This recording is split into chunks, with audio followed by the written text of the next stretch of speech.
And in the background, we are live. Good evening. You know what I should do? I should get a jingle for the beginning of our thing. I should make a video intro that takes care of this. Welcome to the dark side. We are so happy you're here. And then you got some time to do the intro. I think my creative skills need to come out. I need to make a video. What do you think? Sure. I'm just really, honestly, you wouldn't think. Anyway, good evening, everyone. Welcome to the dark side. I am your host, Tabitha Purple, with my co-host, Mr. Storm. And we are tonight looking at the dark side of the USA news that has been happening for the last week since we last saw y'all. And so tonight we're gonna extend our weekly news segment to be a whole show on news, because the USA has decided to up their game and just create enough news to take over a whole show.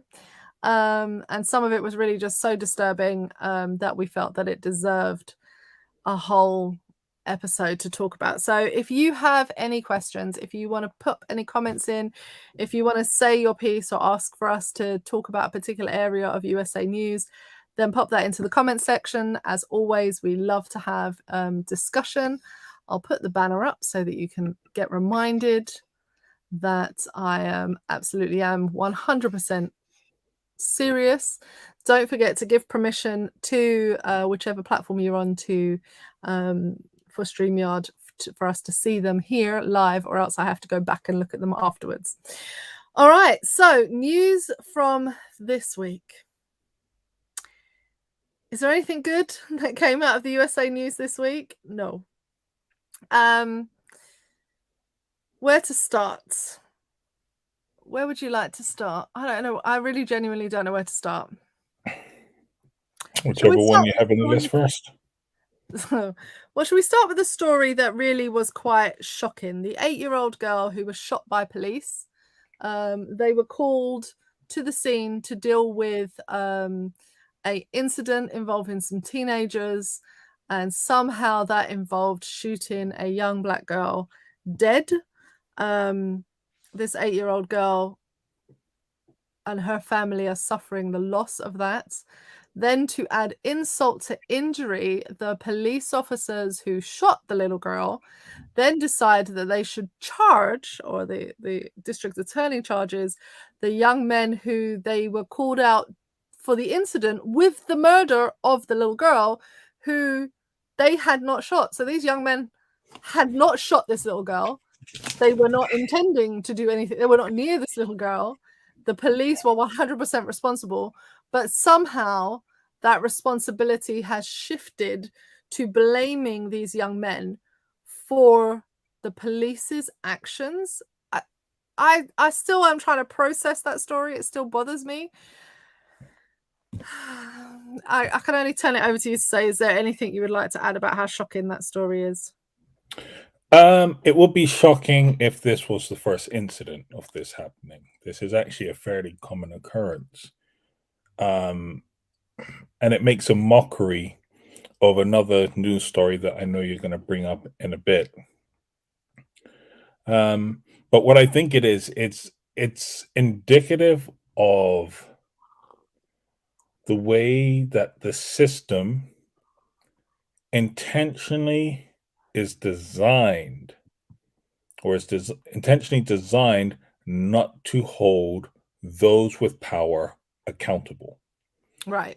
And you see that from the very top. So you see that battle even in the Congress within the US. Mm-hmm. But, you know, you can bring that to the UK. We mentioned last week about what was happening with Boris Johnson and the corruption in the UK Parliament. Mm-hmm. And nobody was being held accountable for that. So when you see that within politics and the politicians at the top are not being held accountable, you have to understand that the system is designed so that those that they have given the ability to enforce those decisions must also, as much as possible, be exempt from the accountability of the decisions that they have made. So in other words, they are not necessarily subject to the same laws that have been created. So for me, I just see it as a symptom of the system. It is, and when you talk about the power structure, for me, that's what really strikes me. I think there are a number of tragedies in the situation, and I wouldn't like to downplay those. I think firstly, there's the tragedy that there is a family who lost an 8-year-old little girl. They were at a concert, I believe it was. It should have been a safe environment for her to enjoy with her family, and instead this family are reeling from the fact that she was shot, murdered, and the culprit who did the action is never going to be held accountable. If at this point it looks that way. But for the young men who were teenagers, who were making their mistakes, who were doing whatever they were doing that was causing the police to be called out, they had made a mistake, not the mistake of shooting an 8-year-old girl, and for them to be held accountable for a mistake they didn't make, that they were not a part of, is not justice. It's not just, it's not right. They should be held accountable for their actions, but their actions, not the actions of supposedly trained police officers who should know better and should be able to distinguish when they get to a situation that an 8-year-old girl is not your intended target or your threat, that what you were called to do, you had no desire to do because you came in all guns blazing. And I think that those tragedies, that there are so many families now who are going to be whose lives are destroyed by the actions of this police force, of these police officers, and then to add the insult to injury that the district attorney, of course, is going through with this. As you know, they can be arrested for something, but the district attorney has to press charges. They are the ones that have to actually press charges.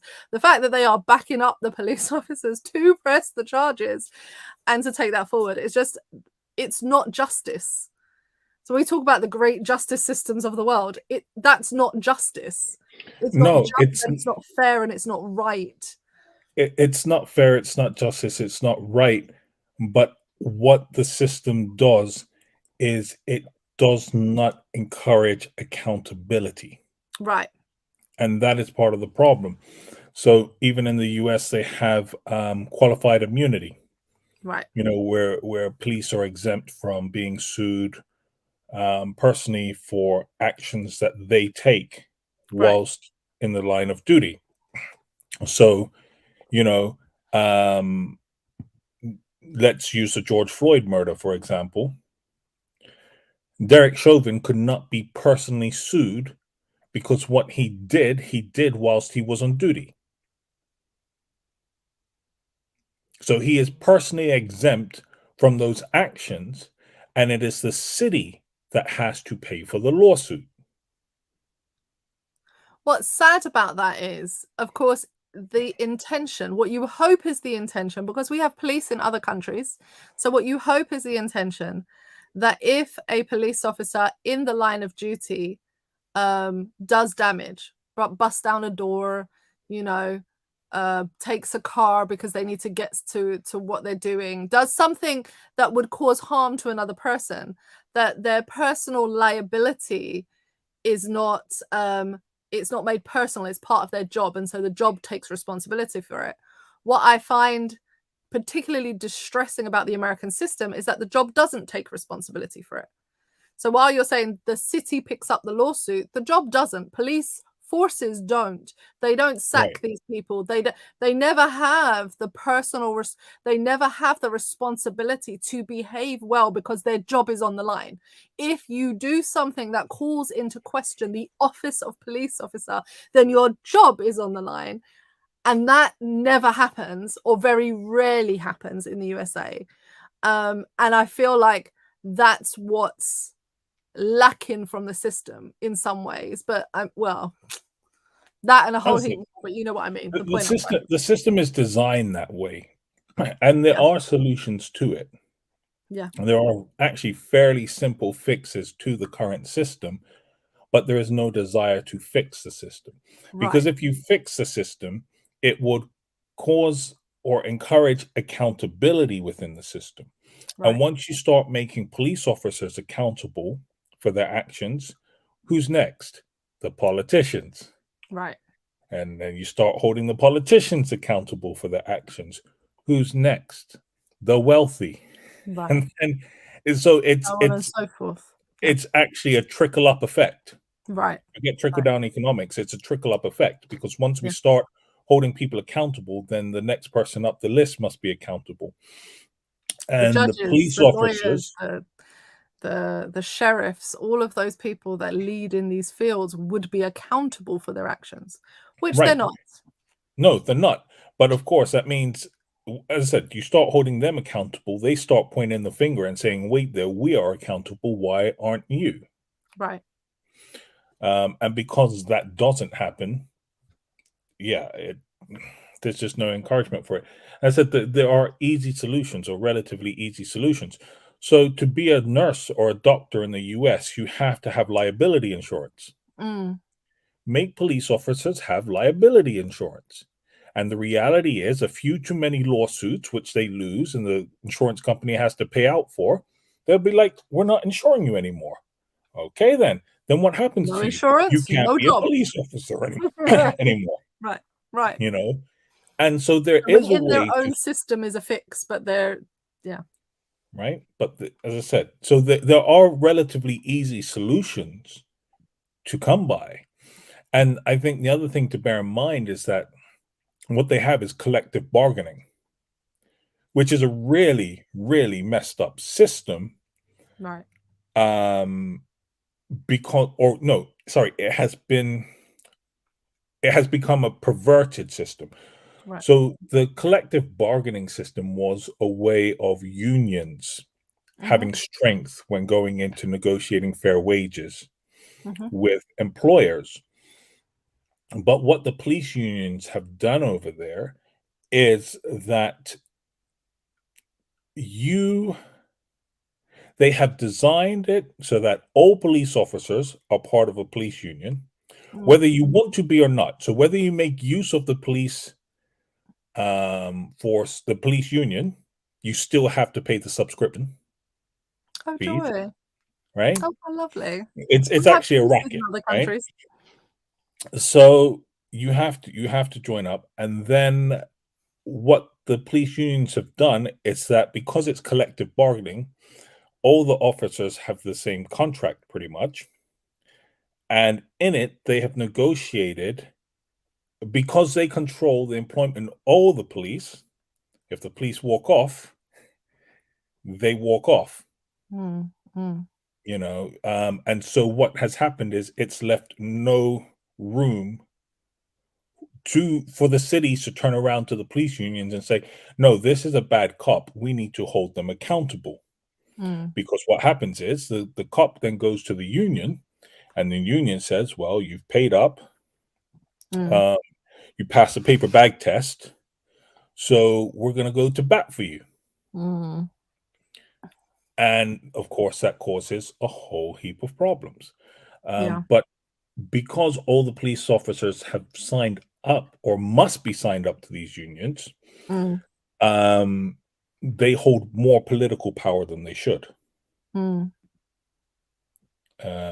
So as I said, it's really become a perverted system. So when people are talking about, or the concept of abolish police, I think what they really need to target, first of all, is the police unions. It's a shame because it perverts a system that we use in other countries. Because when I think of a union, I'm a former teacher. We had teaching unions. I've been part of those systems.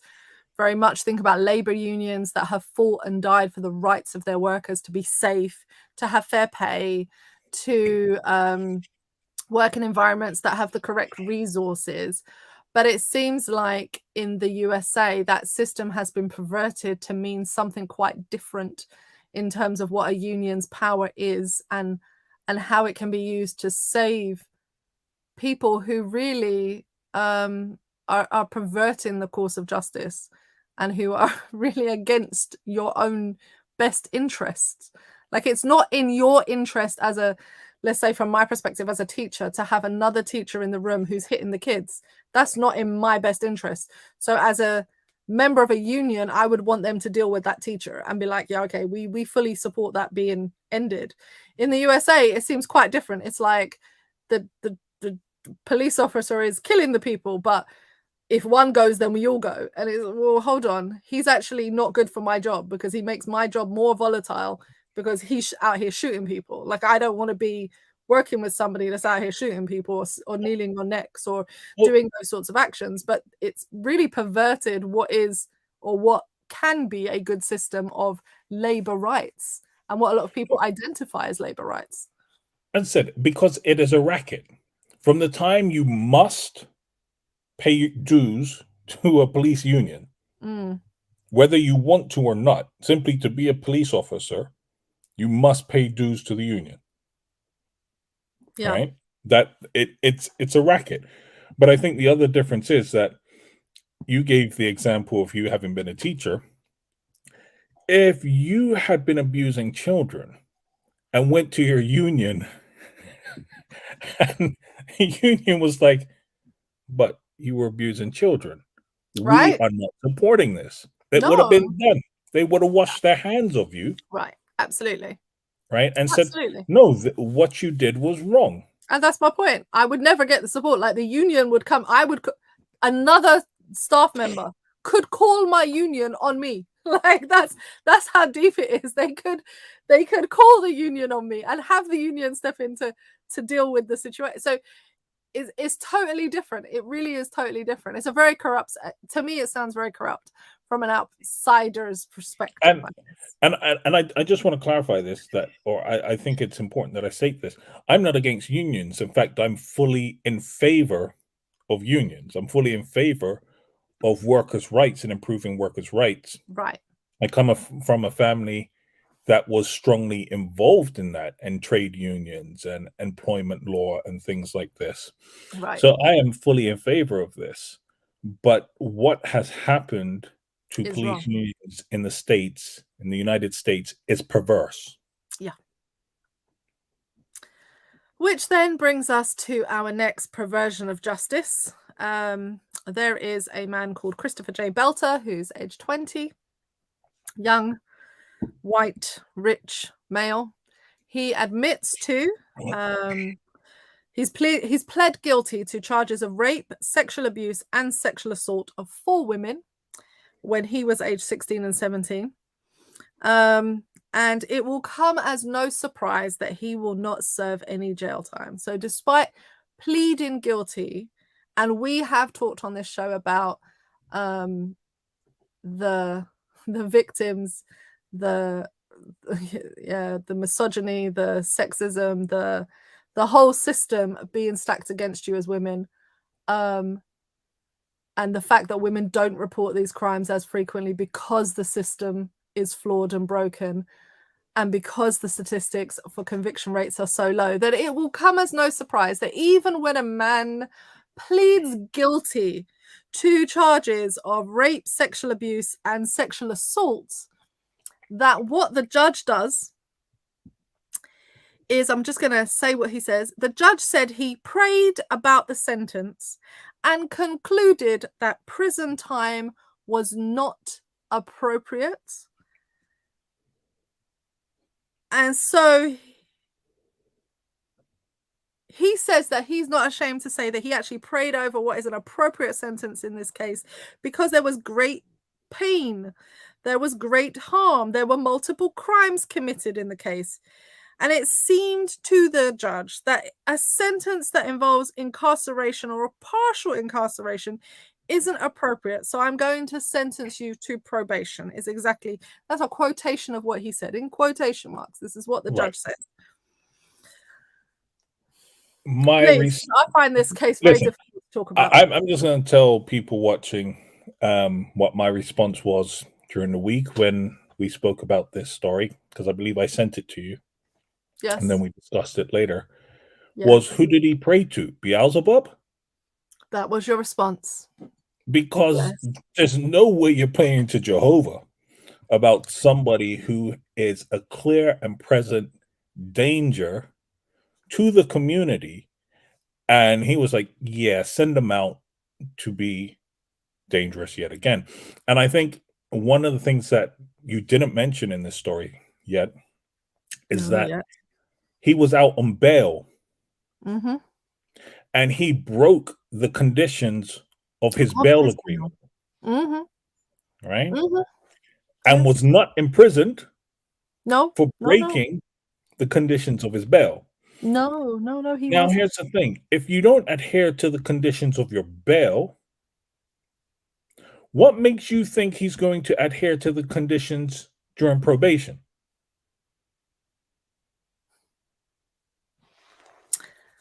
Do you know, and the thing is, this whole situation just is reminiscent of other cases we've had, except in this case, he was actually being tried as an adult. Even though the cases happened that he was pleading guilty to happened a few years earlier. But because what he did was enacted upon minors, so although he was young, he was still old enough to be considered an adult. But the people he enacted the crime upon, the rape, the sexual assault, the sexual abuse, that happened over a course of a year and a half, were actually minors. So not only are you telling me that there was rape, sexual assault, and all of those things, but you're talking about someone who's preying on children.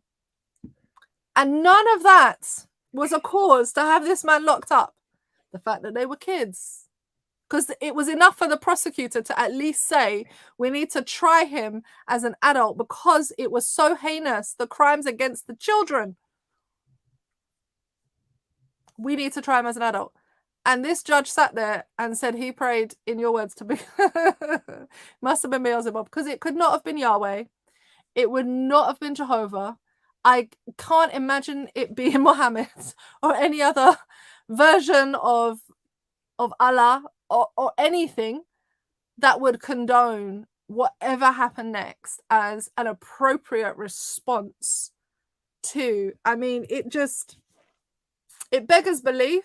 Is actually, I want to be outraged and I want to be shocked and I want to say I'm surprised, but the reality is I know the statistics and I'm not surprised. It is just par of the course that a young rich white man can walk out of court with probation, having confessed to, pled guilty to, and been guilty of the most heinous act, like, against children, against girls. But apparently that doesn't count in the eyes of this judge.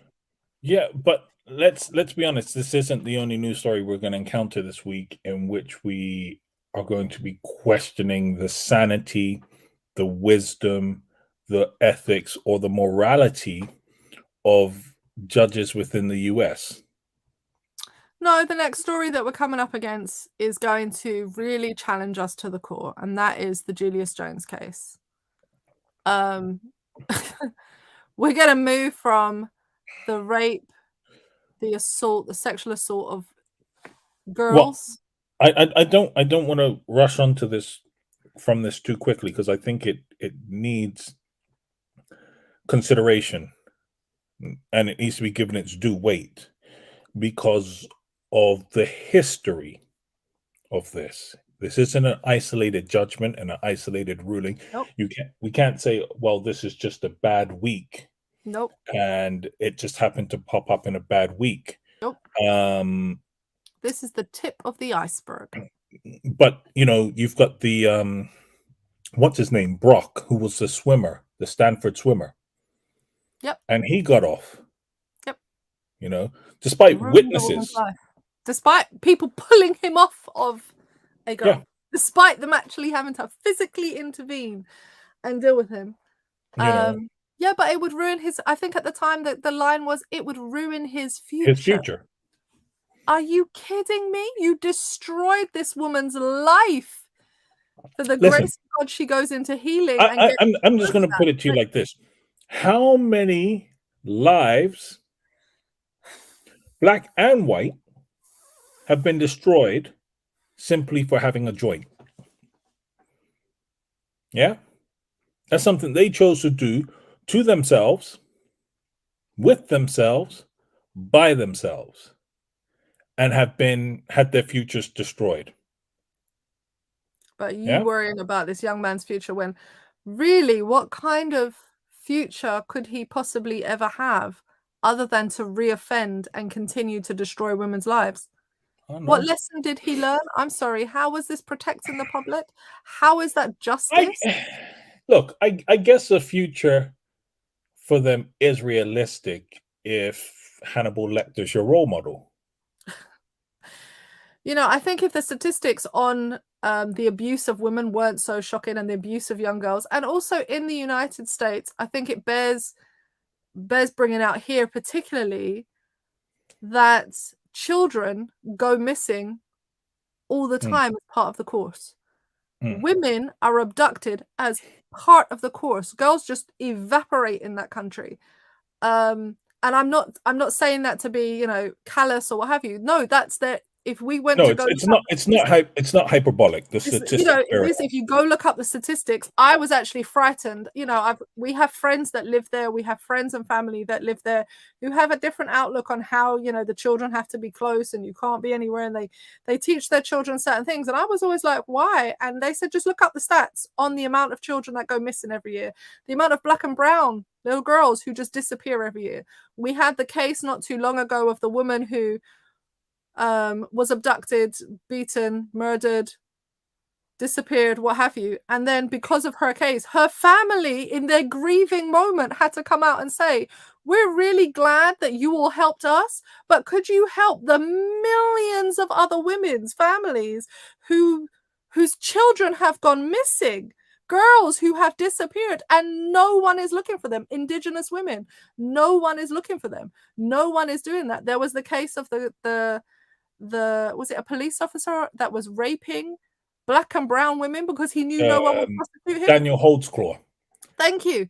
I think it was something like 80 something cases or something like that. Something ridiculous. I nearly fainted when you told me that. I was like, what are you telling me? So the statistics alone is a lived reality for women in the United States, women across the globe. But I think particularly in the way that we're talking about the United States at today's news story, that the reason that we're highlighting so many news stories is because these are the ones that managed to make it out of the USA into Europe. But these are not the millions of stories that the people themselves have become numb to because it's your cousin, it's your auntie, it's your uncle. These are people's families that are destroyed daily because every day there's a woman who dies from violence. There's a woman who's abducted. There are women who go into being trafficked. There are children who go missing every single day. And we're not just talking about, no, every single day. There is at least one in each category that happens across the United States. That's a shockingly alarming number of humans every single year that are subjected to a system that doesn't convict for these crimes at the same rate. So the conviction rates for rape are something like 10%. Hold on, wait, what? So you can have a man plead guilty, have him, all the evidence, everything, and the conviction rates are still 10%. And the reason is because apparently judges are allowed to, instead of looking at the letter of the law, looking at, and I've studied some law. I'm not a lawyer, but I've studied some. So I know that there are case laws you can look at. I know there's the rule of law that you can look at. Instead of looking at what the rules that govern his job, he prayed. I don't know to whom, but he prayed. And he came to the conclusion that what you can do is let this guy walk out because you don't want to damage his future. It didn't seem appropriate. To the level of harm he has done to people, it didn't seem appropriate to incarcerate him. But for the guy who's smoking a joint in his basement and only has enough weed for himself, you think it's an appropriate response? Because I guarantee you that judge has put a guy in jail for at least 10 years for that crime. That's an appropriate response. Raping a woman, raping a child in this case, jail time. I don't know, parole. It's just, but apparently, like smoking a joint, that'll do it. Like that'll get you in. I think what we need to recognize is that part of the reason for this is the failure of representation within the criminal justice system. When a white male judge looks at a white male defendant, he sees himself, and therefore he sees all the potential that this person could be, could achieve, might achieve, I right? don't know. Is that really true though? Is No, that it what they're it really looking is. at? It really is, because I mean, think I about it. heard that said about the case that we're going to come to last. The excuse given is, "I might mess up their future," right? Because they see themselves, they see the privilege, they see the whiteness, they see the wealth, they see the money, and they look at themselves and say, "I have done this, I have achieved this, I could do this, I could do that." They afford that same that same privilege to that white, wealthy male defendant before them. Because I can guarantee you this, right? If it was a redneck who had done that, they were going to jail. I don't know whether I should feel delighted, distressed. I don't even know how I feel about that statement. I mean, I get that poor whites have more in common with people of color than they think they have. I get that whole thing. But at the same time, like Rittenhouse, which we'll get to later, is a prime example of you can take. Yeah, anyway, Mr. Hodder says technically we shouldn't judge him because we don't know who he prayed to. No, I know he prayed to. I already said it. Beelzebub.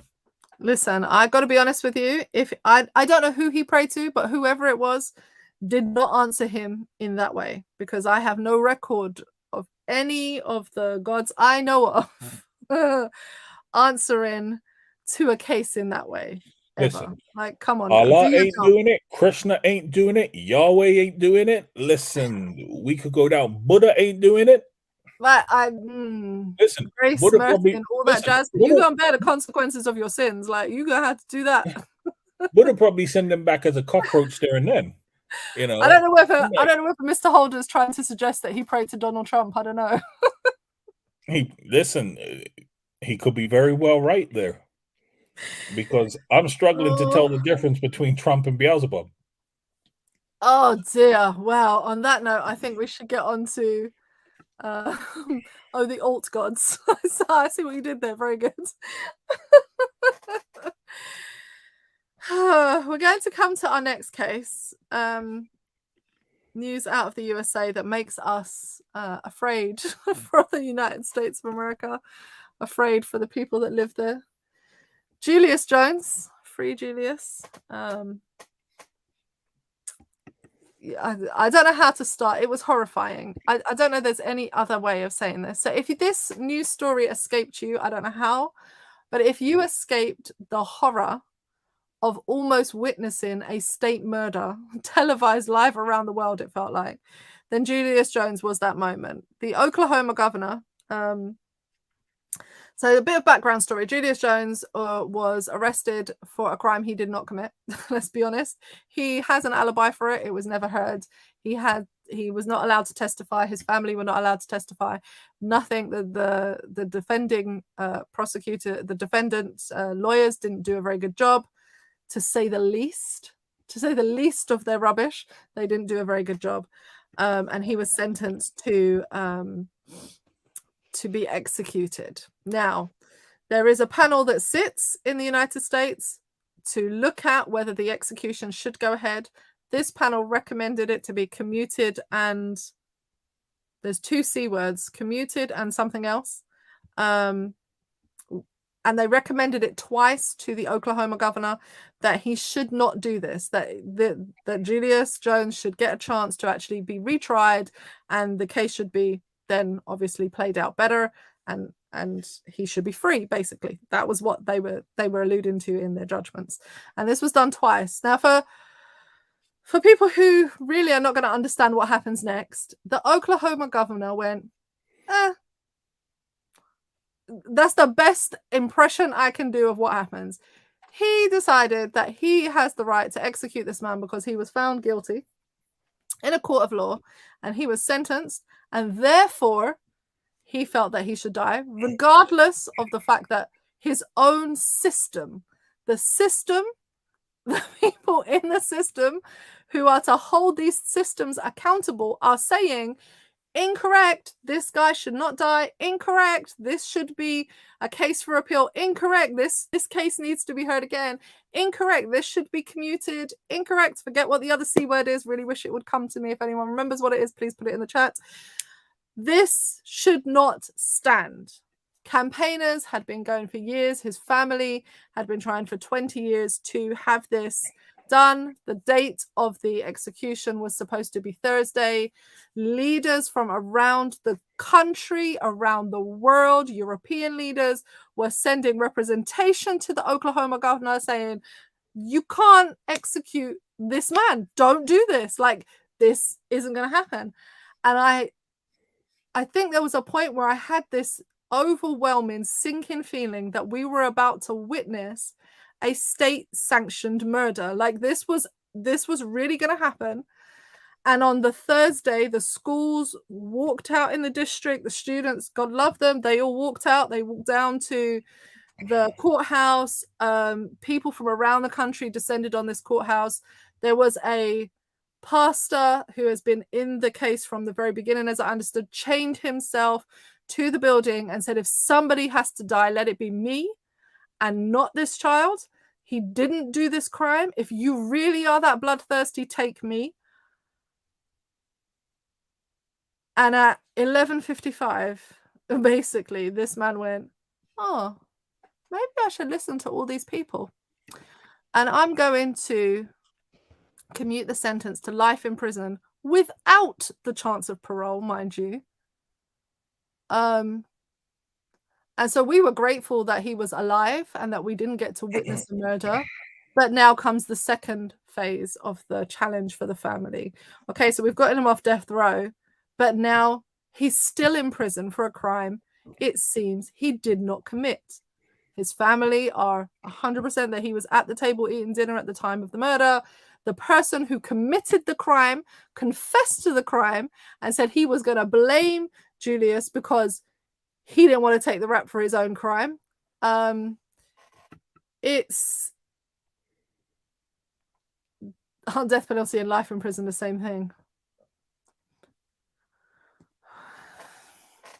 Well, yeah. I would argue no and yes. From a Catholic, using Catholic ideology, that death penalty is death and life in prison is purgatory. Yeah. Yeah, I mean, life in prison, of course. He now gets to see his mum for the first time. Because he sat on death row, every right had been stripped from him. He hadn't seen his mum, hadn't been able to even see her. And so he now, for the first time, gets to see his mum. I'm a mother. I can't imagine. It just beggars belief. I can't imagine. I'm a child. I have a mum. I can't imagine. I just can't imagine the trauma that this family are going through and that all the people in that state are enduring. Can you imagine what it's like to live in the state of Oklahoma under a governor who can ignore the entire legal framework and system and say, I think he should die, so he will. He can ignore international envoys, he can ignore anything he wants, because ultimately this one judge, this one governor has the power to decide what he wants to do, regardless of the actual situation. Look, the reality is that the United States has history of executing people that are known to be innocent. And it's a failure within their legal system. There was a case a few years ago. I wish I still had the details of it because I can't remember the person's name. But evidence came up where DNA evidence came up where they knew that the person did not. There was no way possibly this person could have committed the crime. But what they said was he had already exhausted all his avenues of appeal. So we're going to execute an innocent man. State Off with his sanctioned head. murder. You know, and the reality is that, yes, he had exhausted all his avenues of appeal, but had he been rich, wealthy, powerful, or influential, he could have received a pardon from the governor or a pardon from the president. Right? So, yes, legally has no more avenues of appeal left.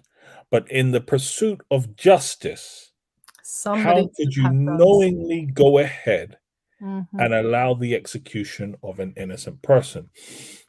And so I just want to say that as of December 2020, there have been 2,700 exonerations of people who were on death row since 1989. That was 2,700 people that were in line to be executed by the state, that were cleared through either DNA testing or scrutiny of actions by police, prosecutors, and public defenders.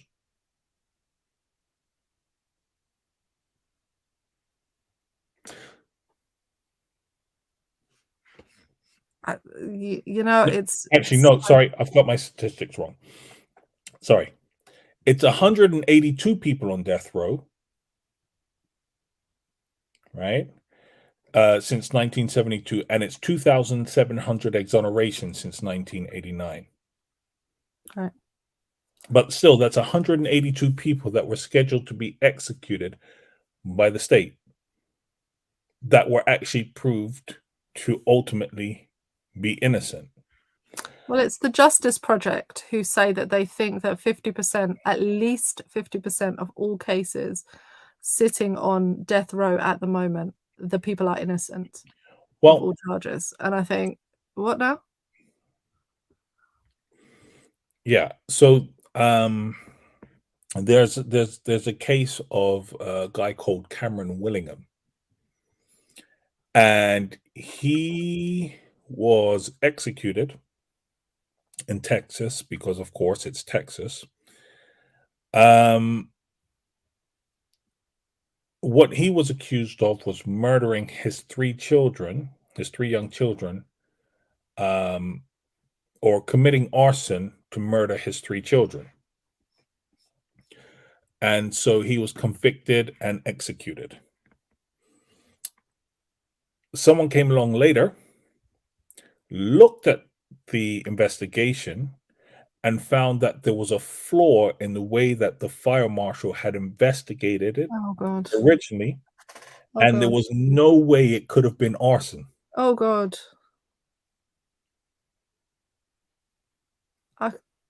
Right? So, yeah, you have stories like this all the time. And I understand that people want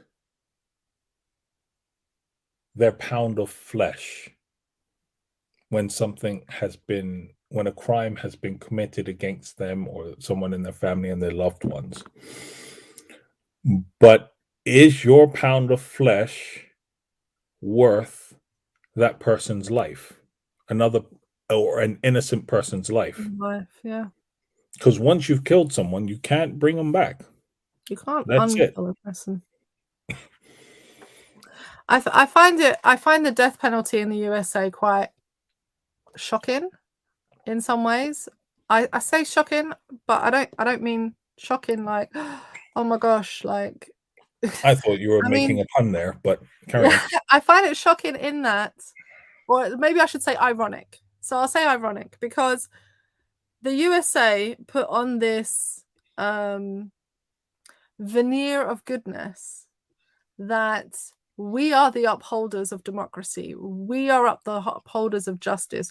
We go into barbaric countries and stop them from doing these awful things. We need 800 military bases around the world for only 100 and somebody countries. We are the ones that are upholders, and we judge what is deemed to be right. And we are the ones that tell countries, you know, look at your barbaric systems.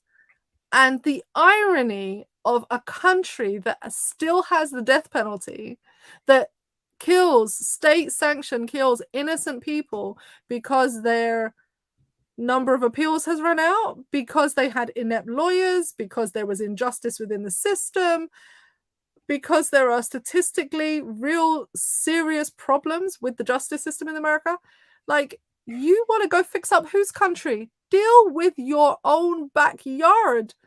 How can you, who are state-sanctioned killings, just like, and people go watch these things like it's sport. People go and watch people being murdered, not because it's their loved one, but because that's what they do on a Sunday afternoon. Like, what? How? What? Like, and they use techniques that have been deemed by the UN to be barbaric and should not be used in the 21st. So even if you are a death penalty country, the techniques that are used in some of the states are still deemed by the UN to be barbaric. Hold on, wait, what? How are you going to go tell anybody else in the world about your great system and country when you are killing your own people live for sport? Look. Legalize lynchings. Yes, thank you. I don't think there's another way of saying that. To me, it's really shocking. And I think Julius Jones' case, for me, it really touched a raw nerve because I felt so helpless. I really felt so helpless. Sometimes you feel like you can change things. Sometimes you feel like you could add your voice to something and it will make a difference. With the Julius Jones case, it really felt like there is nothing I can say. There is nothing I can do.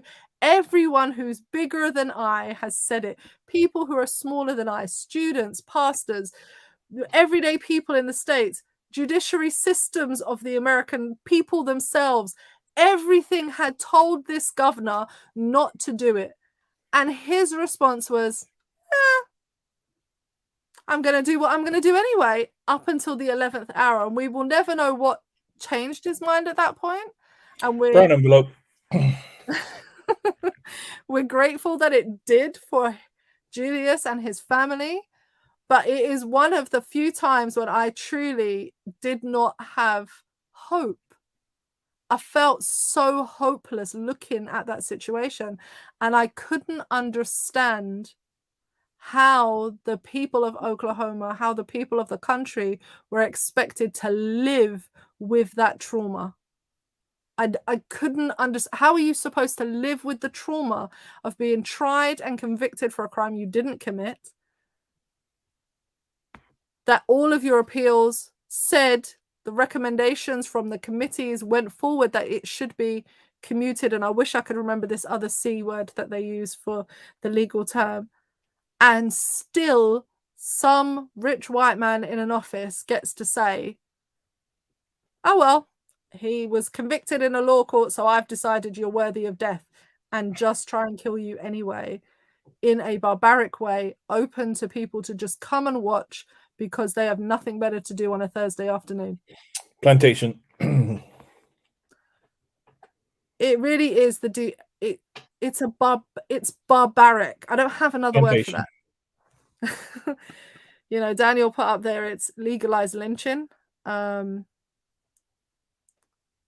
It's really barbaric and quite shocking. And, you know, I think that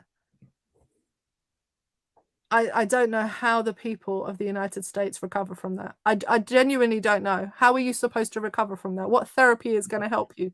How are you going to feel safe in your own home, knowing that you can be at dinner with your family, someone can accuse you of a crime, you can be convicted, sat on death row for 20 years, about to die because someone else believes that he doesn't care what he's being told, he can kill you anyway. I mean, Plantation.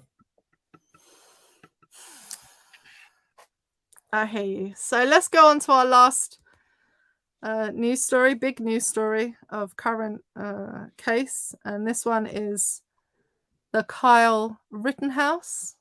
He was found not guilty of all charges in one of the most white supremacist trials you will ever catch in your whole entire life. I don't think that there was anything about this trial that wasn't a white supremacist showing. It, for me, is the icing on the cake of a really horrible week for the United States of America. Like, this publicly showed that you can get up in the morning, take a gun, cross state lines with a weapon you are not supposed to have, that is not legal for you to have, that even if it was, it shouldn't be humane for you to have, cross state lines illegally, because you're not supposed to take weapons across state lines, go with the intention of defending property against people, go with the intention to cause harm, go looking for trouble, and when people try to disarm you, shoot and kill. Shoot 3 people, kill 2 people. And the law system is set up in such a way that it was normal for you to get a not guilty verdict. That was just normal because the system was set up. The whole trial made a mockery of everything, from the people, from the victims not being allowed to be called victims, to the prosecutor saying that pastors aren't allowed in because he is distracted, and how dare a pastor sit with a family. Different cases. Oh, different cases. Sorry, that's a different case. But the whole thing is just... Look, here's the thing. Rittenhouse was allowed, or his lawyers were allowed, to characterize his victims as rioters and looters, but the prosecution could not characterize the people that Rittenhouse shot as victims. Now, here's the thing. I understand, on one hand, the legal precedent that the judge is trying to set, in terms of, because he hasn't been convicted, to characterize them as his victims could influence the jury. The problem with that is that there is no uniformity to that mindset, because the people that Rittenhouse killed were not convicted of any crime either. So to characterize them as rioters and looters without them being criminally convicted makes a mockery of your reasoning in passing that judgment. If they couldn't be referred to as Rittenhouse's victims, the defense should never have been allowed to call them rioters and looters. Yeah, but he's not. I mean, this is where I disagree with you, because I really don't believe he was trying to make that point. Because no, my point is that there's a legal precedent. My point is that there's a legal precedent the judge can argue to for that, or that would cover part of that ruling. The problem is, yeah, but he does. That was truly his objective. But this is my point. If that was truly his objective, that was objective. Right, and that's my point. It was never his objective. If it was, that ruling should have carried on all the way through. So, as I said, I can understand that there's legal grounds for the judge to go in and speak on that, but actually, when you look at how he implemented it, you see that that wasn't his intention. No, he had no. I mean, it was. He did everything to dehumanize the victims of Rittenhouse. He did everything he could, short of just out and out telling the jury, you are not needed. You're not needed here. He's not guilty. You can go home now. I think it comes a not guilty verdict. I mean, he did everything he could to ensure that the system worked in the favor of this young man. The system did exactly what it was set up to do. Yes. But do you remember my earlier statement where I said on the rape case where the judge could see himself in the defendant? Yeah. The judge sees himself in Rittenhouse. I think, why I struggle with that point? Because I think that the judge sees that he can. I don't know that the judge sees himself in Rittenhouse. I think what the judge sees is he can set someone free who's done something that sends a message to Black people around the country. We will shoot you. And I think that's the message he was sending. And I don't think whether he sees himself in Rittenhouse or not is irrelevant to the point that the judge was very clear, if you ask me, with the way that he behaved about the whole case, that he sent a very clear message that it doesn't matter. It doesn't matter how many laws you break, because we can find loopholes to make sure you walk free if you go and shoot Black people. Like, that's, to me, that's the message you got out of that. And I don't think it was about seeing Rittenhouse's tears and feeling like that was you're empathizing with your child. Oh, no. He saw himself and the potential in this young man, or blah, blah, blah, blah, blah. No, I don't mean, no. Knowing how white people think about other white people, they don't have that kind of solidarity. No, I want to clarify my statement. I want to clarify my statement. Not that the judge, when I say the judge saw himself in Rittenhouse, I don't mean the judge saw the potential of Rittenhouse. I mean the judge saw his desire to go out and shoot some Black people. Oh, well, that's what I mean. In that clarification, statement. Then maybe we agree. I'm like, hey, that clarification. Don't say the judge saw himself. The judge saw himself wanting to go out and shoot these people. Fair enough. In that clarification, that we're on the same page. because that's what makes sense of the judge's ruling, to allow these people to be characterized as rioters and looters. Because what should you do with rioters and looters? We should shoot them, apparently. Apparently, they deserve to lose their life for rioting and looting. Just if you think about the stupidity of this, the what is that? Where is the justice in? Like, where is anyway?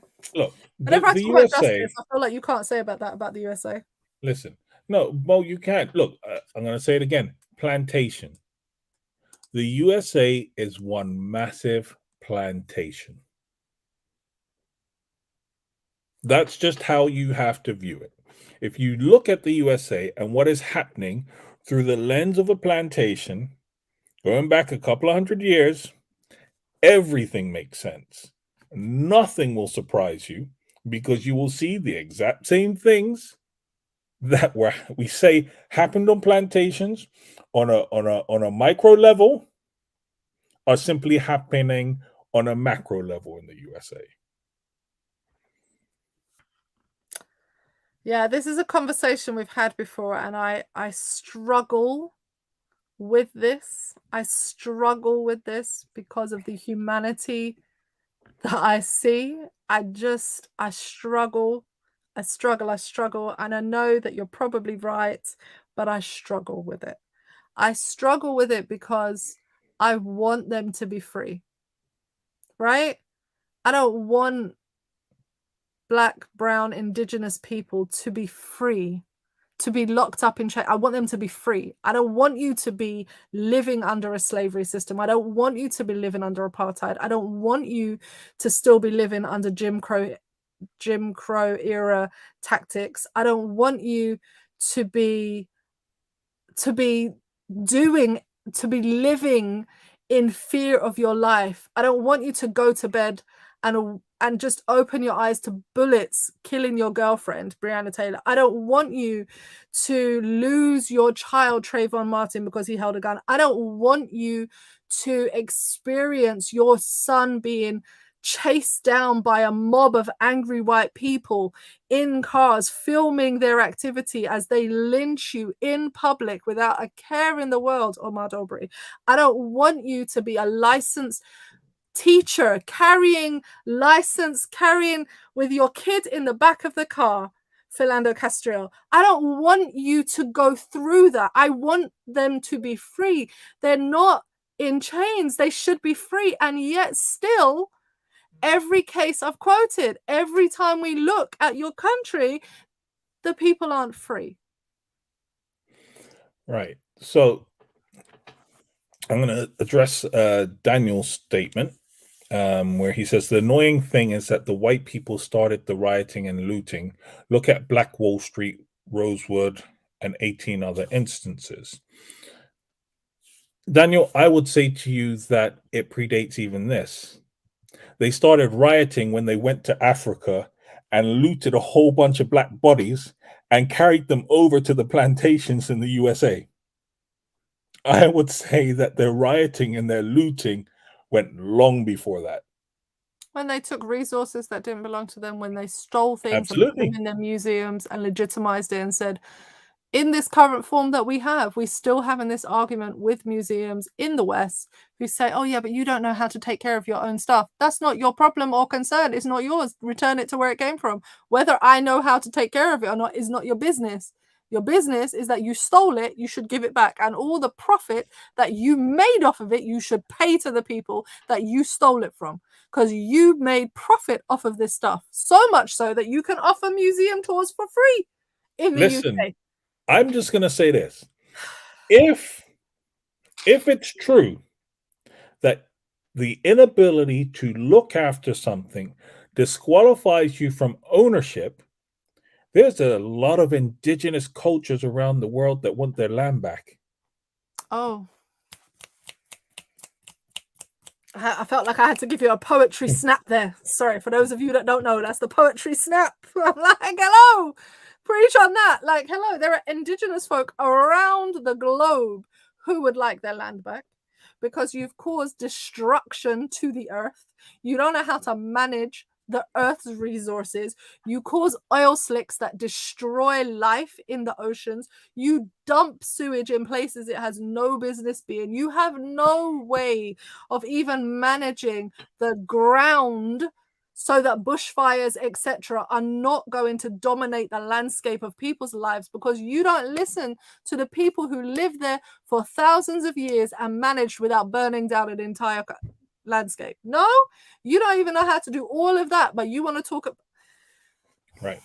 So that was addressing Daniel's what Daniel said. Thanks, In Daniel. regards to what you said about, you want people to be free. Of course I want people to be free. But I look, the reality is they're not.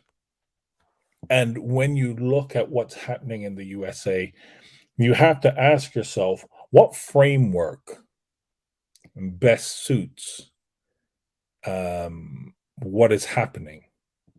What framework can I utilize to make sense of the image and the things that are happening before me? And you have Michelle Alexander with the new Jim Crow, where she talks about the school to prison pipeline and all of this. With the Rittenhouse trial, and the reason why I keep saying the USA, if you view it as a plantation, you will understand what is happening. In 1705, Virginia passed a law which made it legal for a master to kill their slave if the slave was undergoing correction, right? And it will be viewed as though that had never occurred. The murder had never occurred. Okay?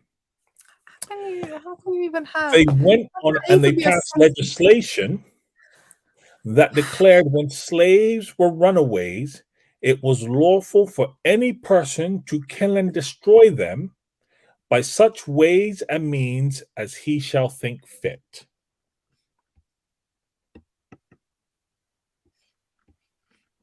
All right.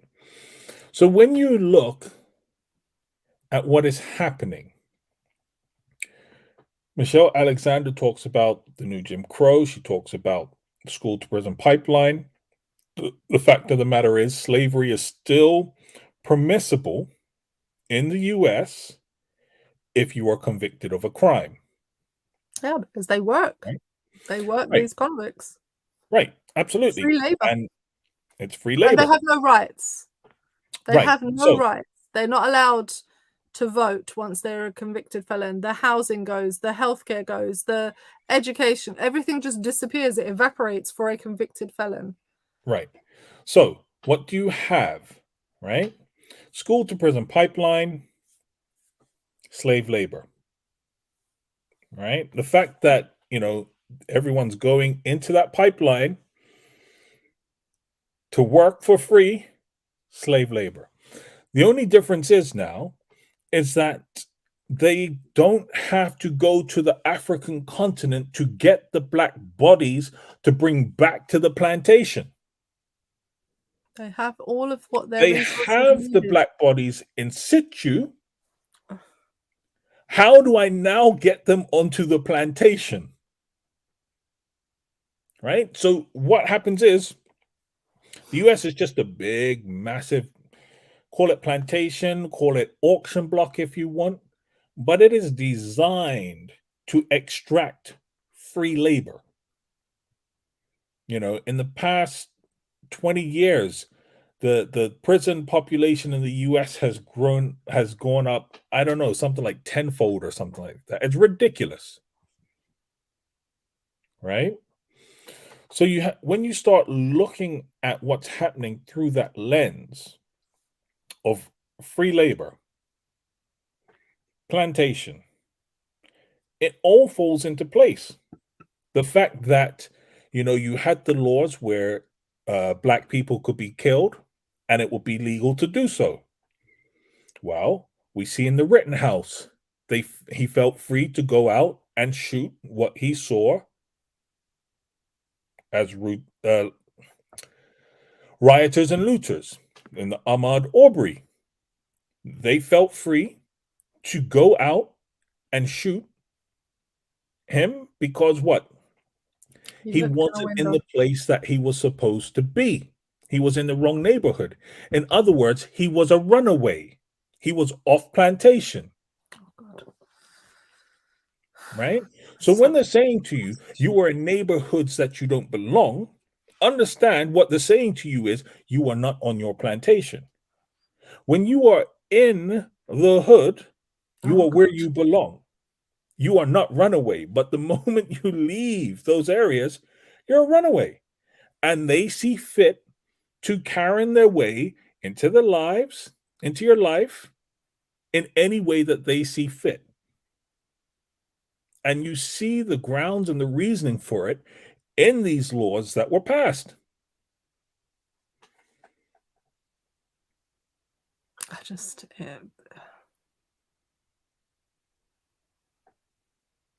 cognitively understand what you're saying. My heart is broken. That's the best description of what people are seeing on screen as me rocking backwards and forwards, unable to cope. I cognitively understand what you're saying.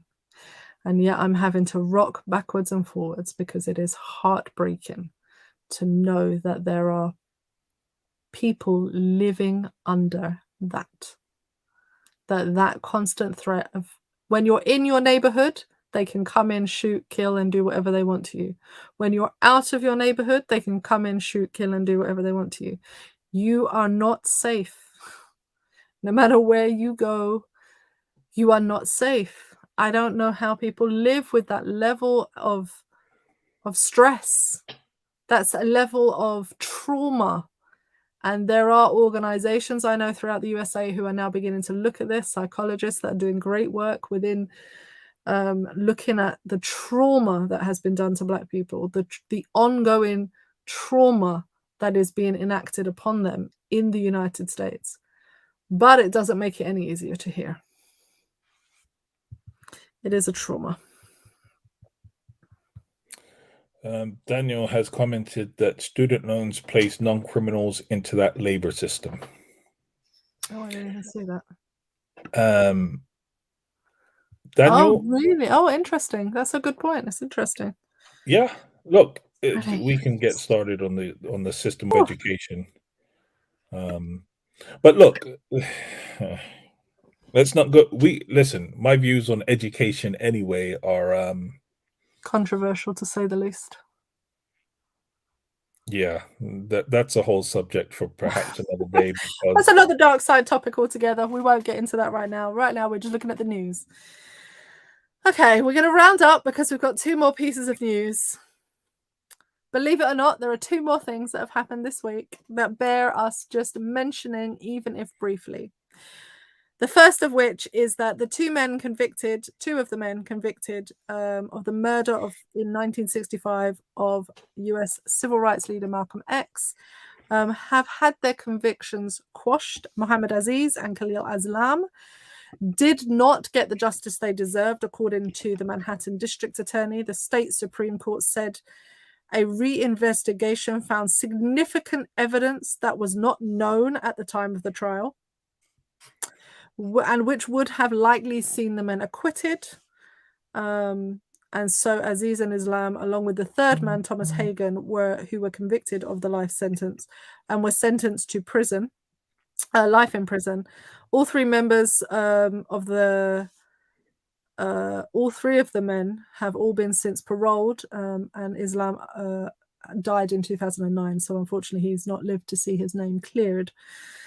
This has come about in part because Malcolm X's daughters have requested a reinvestigation into the murder in the light of new evidence, and the new evidence that they are citing is that there was a letter of a police officer which surfaced alleging that the New York police and the FBI conspired to murder Malcolm X.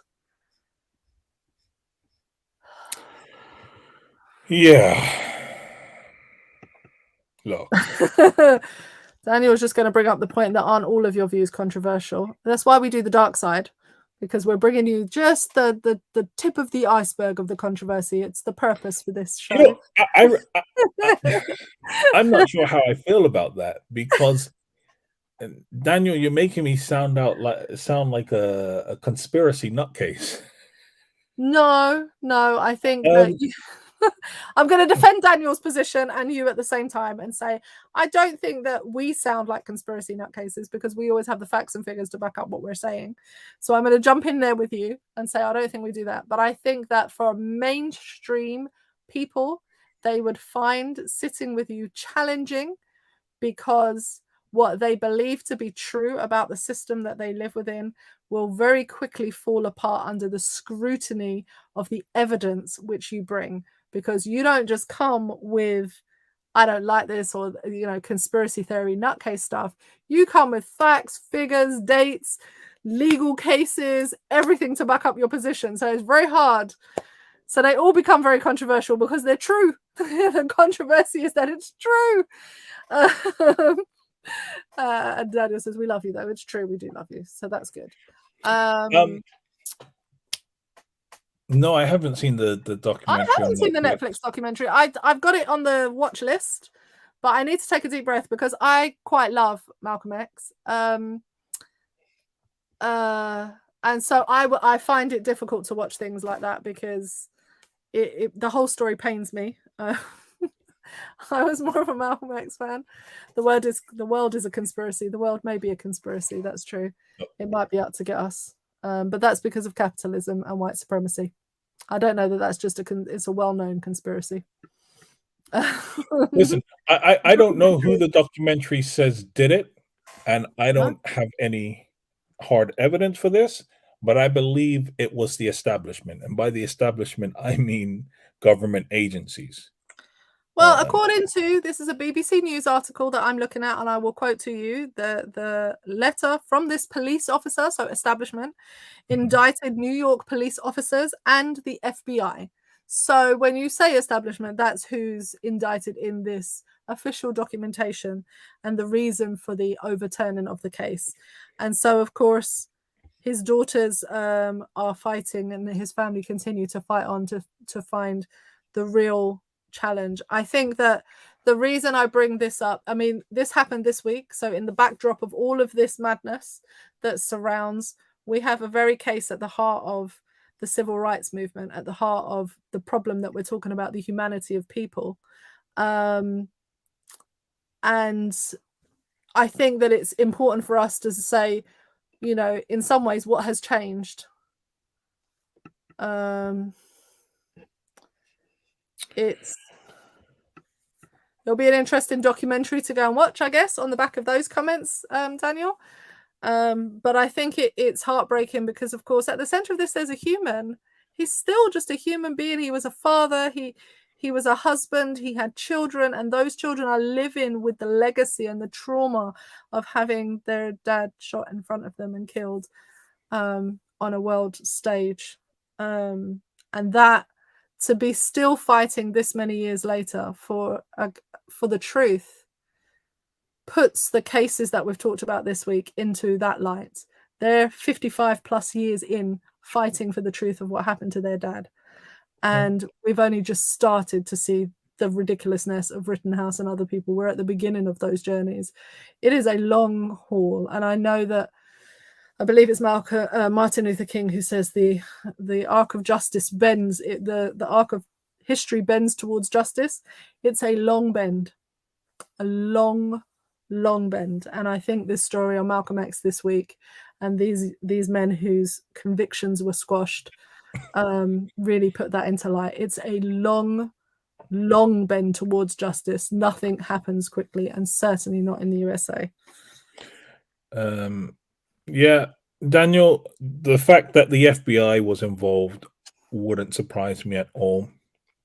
The FBI has a long history of anti-Black racism.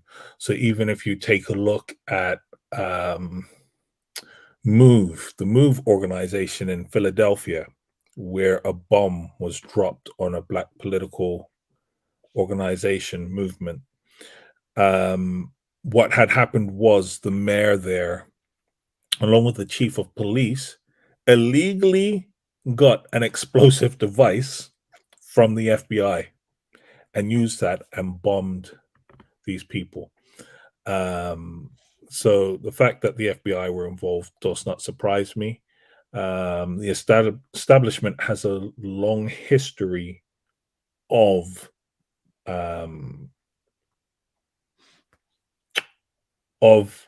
quelling any form of Black resistance. You know, so even if you mentioned Tulsa, Oklahoma, if you go back and you get some of the witnesses from that, they talk about the fact that they were being shot at from military planes. Right? So the US military was involved in shooting this Black community from planes. And what was their crime? Being Black and successful and not requiring anybody else's help, of course. And so, because sometimes I like to end on at least a moment to make me smile, the final thing is to say that Kamala Harris was President of the United States of America for 85 minutes.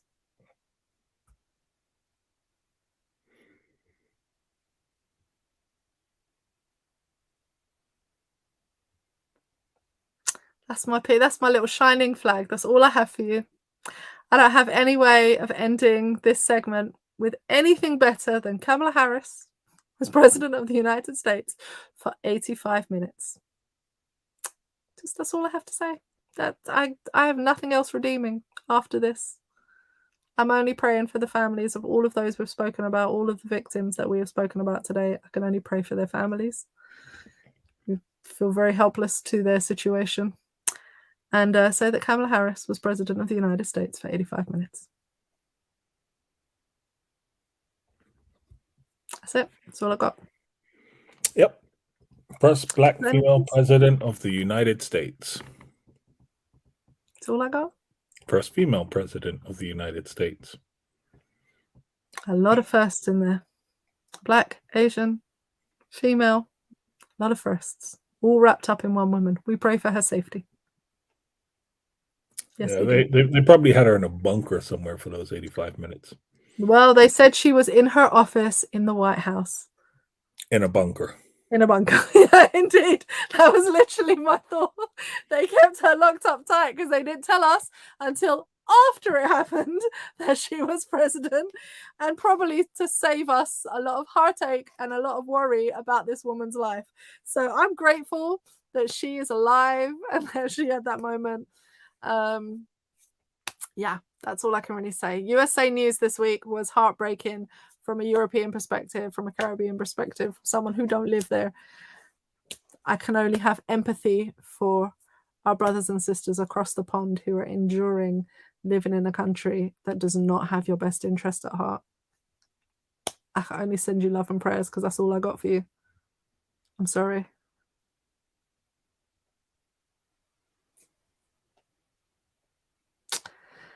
Anything you'd like to say? We're going to log off. Any last thoughts? Any last words of wisdom?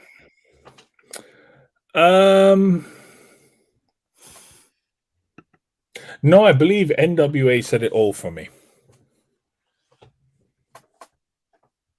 You know, the only NWA that I can quote is probably what you're thinking. So on that note, I'm just going to take my pastory self and we log off. That's what I'm going to do. Just before we, I still pastor some people in the world. I'm going to take myself and log off this system and say thank you, Mr. Storm. Thank you for those who said that. Were you giving me the year, Mr. Holder? Yeah, yes, he is. Oh, wow. You lot are really trying to get me in trouble. I'm still a pastor. I still got to be mindful. Well, at least thank you for making me smile from 1988 to today. Thank you very much. God bless you all. We will see you next week. We were going to look at nursery rhymes. Are we doing that next week? This topic was brought up by our son today. Are we looking at nursery rhymes next week? Is that what our topic is? Looking at the dark side of nursery rhymes and how horrific they really are? Yeah, we can do. I don't know. Well, if you have another subject, please do let us know. But maybe that's what we do next week. I don't know. Until next Sunday, y'all have a good week. Stay safe. I literally mean that to our American viewers. Please, please, please, for all this good, stay safe. Stay blessed. Peace. Laters. You can say bye too if you want. Yeah, like, subscribe, share. Thank you. All right. Take care. Bye-bye.